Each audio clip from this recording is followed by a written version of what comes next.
Welcome back. If you're tired of Snapchat memories previews popping up on your lock screen where anyone can see them, you're in the right place.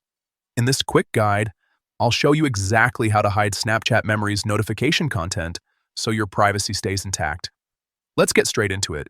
First, unlock your phone and open your Settings app. This is where all your device controls live, and we'll be making a small adjustment that makes a big difference. Once you're in Settings, scroll down until you find Apps. Tap on it. Here, you'll see a full list of all the apps installed on your phone. Now, find and tap on Snapchat. This will open up all the settings specific to Snapchat, including permissions and notifications. Next, tap on Notifications. This is where you control how Snapchat alerts you and what appears on your screen. Inside the notification settings, look for notification categories and tap on it. This section lets you customize different types of notifications separately. Scroll through the list until you find Memories, then tap on it. This is the setting responsible for those flashback reminders and saved snaps. Now tap on Lock Screen.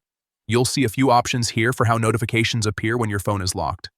Select Hide Content. This option keeps the notification itself visible.